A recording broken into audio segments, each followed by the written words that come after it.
Hello' students, তোমালোকক বৰ্তমান পঢ়ুৱাই থকা পাঠ অসম দেশৰ কথা পাঠটোৰ কথাখিনি আজি মই বুজাই দিব বিচাৰিছোঁ। ভাৰতবৰ্ষৰ একেবাৰে পূব প্ৰান্তত অসম ৰাজ্য অৱস্থিত। উত্তৰ পূব আৰু দক্ষিণ এই তিনিওফালে অসমক পাহাৰে আৱৰি আছে। এই পাহাৰসমূহত বিভিন্ন ধৰণৰ মানুহে বাস কৰে। এওঁলোকৰ বেছিভাগেই মংগোলীয় জাতিৰ মানুহ। এওঁলোকৰ প্ৰত্যেকৰে ভাষা, সামাজিক ৰীতি নীতি আৰু ভিতৰুৱা শাসন ব্যৱস্থা বেলেগ বেলেগ। অতীজতে অসম বুলিলে পাহাৰ ভৈয়াম উভয় অঞ্চলকে বুজাইছিল। কিন্তু স্বাধীনতাৰ পৰৱৰ্তী কালত অসমৰ ৰাজনৈতিক মানচিত্ৰৰ ভালেখিনি পৰিৱৰ্তন হ'ল। 1963 চনত নগা পাহাৰ আঁতৰি গৈ সুকীয়া ৰাজ্য হিচাপে গঠন হয়। ইয়াৰ পিছত লাহে লাহে মেঘালয়, অৰুণাচল, মিজোৰাম, মণিপুৰ, ত্ৰিপুৰা আদি প্ৰায়বোৰ পাহাৰ অঞ্চলেই অসমৰ পৰা আঁতৰি গৈ নিজা নিজা ৰাজ্য গঠন কৰে।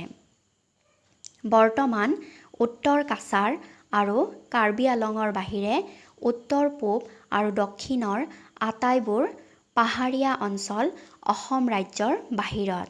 কিন্তু অতীজৰে পৰাই উত্তৰ পূব আৰু দক্ষিণৰ এই পাহাৰীয়া জাতিসমূহে অসমৰ ভৈয়াম অঞ্চলৰ লগত ঘাইকৈ বেহা বেপাৰৰ জৰিয়তে লেনদেন কৰি অহাৰ ফলত অসমৰ ভাষা আৰু সংস্কৃতিৰ ক্ষেত্ৰত এই জাতিসমূহৰ যথেষ্ট প্ৰভাৱ পৰিলক্ষিত হয়।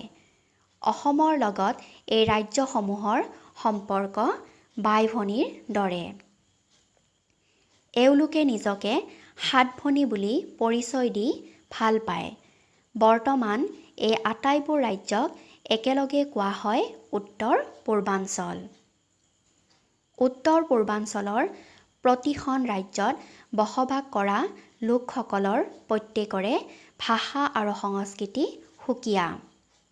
কাৰণ এই সকলোবোৰ জাতি উপজাতিৰ আদিম বাসস্থান একে নাছিল। এওঁলোকে অসমত বিভিন্ন সময়ত বিভিন্ন দিশেদি প্ৰৱেশ কৰি পিছত স্থায়ীভাৱে বসবাস কৰিবলৈ লয়।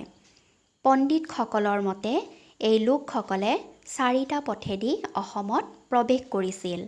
প্ৰথমতে উত্তৰৰ তিব্বত, নেপাল আৰু ভূটানৰ গিৰিপথেৰে।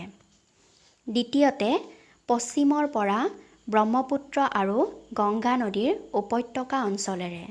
তৃতীয়তে সাগৰ বা বংগোপসাগৰেৰে বংগদেশ আৰু ব্ৰহ্মদেশৰ মাজেৰে আৰু সৰ্বশেষত দক্ষিণ আৰু পূবৰ কাছাৰ, মণিপুৰ আৰু পাটকাই পৰ্বতৰ গিৰিপথেৰে। এই 4টা পথৰ ভিতৰত শেষৰ 3টা পথেৰেহে বেছিকৈ প্ৰব্ৰজন হোৱা বুলি অনুমান কৰা হয়। আজিৰ পৰা হাজাৰ হাজাৰ বছৰ পূৰ্বে নৱপ্ৰস্তৰ যুগতে এওঁলোকৰ আগমন ঘটিছিল। পণ্ডিতসকলৰ মতে খাচীয়া আৰু জয়ন্তীয়াসকলে আছিল প্ৰথম প্ৰব্ৰজনকাৰী। নৱপ্ৰস্তৰ যুগত প্ৰৱেশ কৰাৰ সময়ত এওঁলোকে জলসিঞ্চন পদ্ধতিৰে খেতি কৰিব জানিছিল আৰু জীৱ-জন্তু পুহিছিল। খাচীয়াসকলৰ পিছত নগা, গাৰো, মিজো, বড়ো আদি বিভিন্ন গোষ্ঠীৰ মানুহে অসমত প্ৰৱেশ কৰিছিল। ফলত অসমীয়া মিশ্ৰিত সংস্কৃতিৰ জন্ম হৈছিল। বিশেষকৈ অসমৰ খাদ্য সম্ভাৰ, সাজপাৰ, টেৰাকটা, বিয়া-বাৰু, গৃহ নিৰ্মাণ, উৎসৱ পাৰ্বণ, পূজা পাতল আদিত এই সংমিশ্ৰণ দেখিবলৈ পোৱা গৈছিল। অসমৰ জলবায়ু সাধাৰণতে বৰ ভাল। বৰ গৰমো নহয়, বৰ ঠাণ্ডাও নহয়। কিন্তু বাৰিষা কালত বৰ বেছি বৰষুণ হোৱাৰ ফলত যাতায়াতৰ অসুবিধা হয়। কিছুমান ঠাইত বানপানীৰ প্ৰকোপ বেছি হোৱাৰ বাবে জৰে মানুহ ততে বন্দী হৈ থাকিবলগীয়া হয়। ফলত বাৰিষা কালত জ্বৰ, গ্ৰহণী, মেলেৰিয়া আদি বেমাৰে বেছিকৈ দেখা দিয়ে। সেমেকা অথচ গৰম বায়ুমণ্ডলৰ কাৰণে গ্ৰীষ্মকালত অসমৰ মানুহে বৰ বেছি টান কাম কৰিব নোৱাৰে। অসংখ্য পাহাৰ, নদ-নদী, জান-জুৰি আৰু হাবি-বননিৰে ভৰি থকা বাবেই এই ৰাজ্য প্ৰাকৃতিক সৌন্দৰ্যত অতুলনীয়।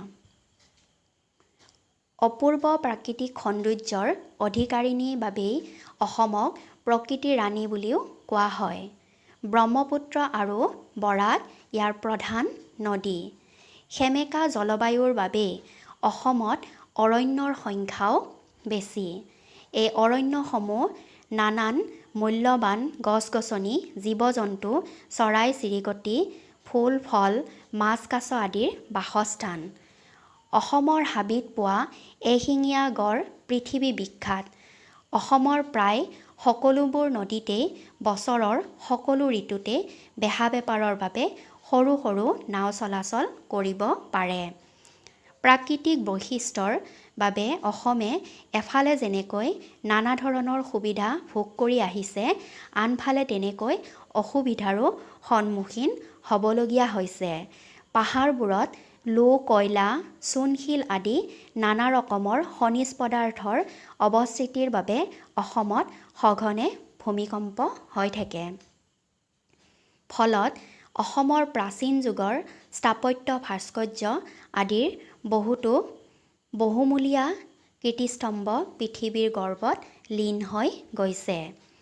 অৱশ্যে বৰ্তমান সময়ত মানৱ জাতি প্ৰকৃতিৰ এই ধ্বংস কাৰ্যক ৰোধ কৰিব পৰাকৈ উন্নত হৈ পৰিছে। আধুনিক প্ৰযুক্তিবিদ্যাৰে এনেধৰণৰ ধ্বংসক ৰোধ কৰি আমাৰ প্ৰাচীন গৌৰৱ অক্ষুণ্ণ ৰাখিব পাৰোঁ। তাৰ বাবে প্ৰচেষ্টা চলোৱাটো নতুন প্ৰজন্মৰ কৰ্তব্য। পাঠটো এইখিনিতে সামৰিছোঁ। যিহেতু পাঠৰ গোটেইখিনি অংশ তোমালোকক বুজাই দিয়া হৈছে, গতিকে পৰৱৰ্তী ক্লাছবোৰত মই অকল ক্লাছ ৱৰ্ক বা হোমৱৰ্কখিনিহে তোমালোকক কৰিবলৈ দিম। ধন্যবাদ।